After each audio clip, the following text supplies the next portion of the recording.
Bonjour, j'aimerais parler avec vous d'un sujet qui nous tient à cœur au RPCU, c'est-à-dire l'évaluation de la satisfaction. Comme vous le savez, une des tâches des comités des usagers est d'évaluer le degré de satisfaction de la clientèle sur les services reçus par un établissement. Donc, pour pouvoir faire ça, on pense qu'il est important d'avoir des outils professionnels. Et c'est ce que nous avons fait au RPCU. Nous avons produit des outils professionnels que nous mettons à la disposition des comités des usagers et des comités des résidents pour aller au-delà de ce que nous appelons le syndrome de la soupe froide.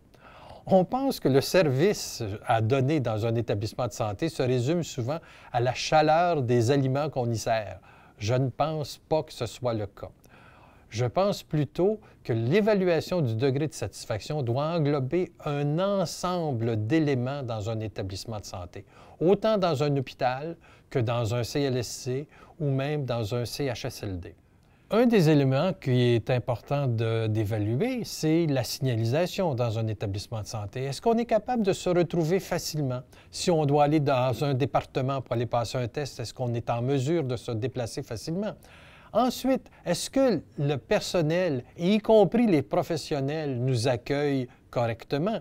Est-ce qu'on est patient avec nous? Est-ce qu'on est courtois?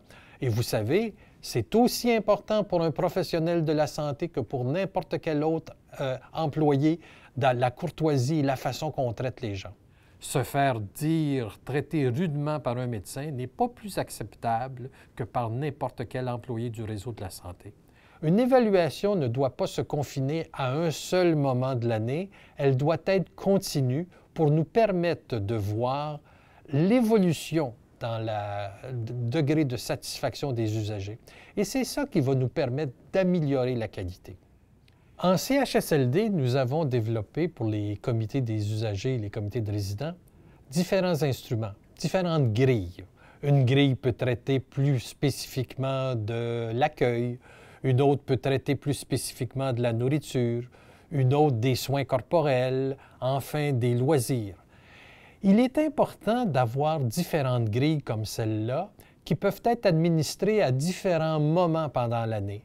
C'est une variété d'instruments qui permettent d'avoir une vue d'ensemble sur les services offerts par un CHSLD et qui sont complémentaires aussi à d'autres outils utilisés dans le réseau de la santé, ne serait-ce qu'au niveau des agréments ou bien dans les visites d'évaluation de la satisfaction qui sont faites par le ministère. Ces outils sont importants et ils sont tous complémentaires parce qu'aucun d'entre eux ne mesure la même chose. Et c'est en pouvant les mettre l'un à côté de l'autre qu'on peut arriver en bout de ligne à améliorer la qualité. C'est ça le but de l'évaluation de la satisfaction, améliorer la qualité des services offerts. Jusqu'à présent, on n'a pas mis en interrelation les évaluations que nous faisons d'un établissement à l'autre. En effet, aucun établissement n'est semblable et dans aucun établissement, les services sont donnés de la même façon. Par conséquent, les outils d'évaluation mis en place par les comités des usagers ne servent que dans un établissement actuellement et ne sont pas mis en comparaison avec d'autres établissements. Ça ne veut pas dire que nous ne pourrons pas le faire un jour. Nous y travaillons, mais actuellement, nous ne pensons pas que les conditions soient réunies pour pouvoir faire des comparatifs d'un établissement à l'autre.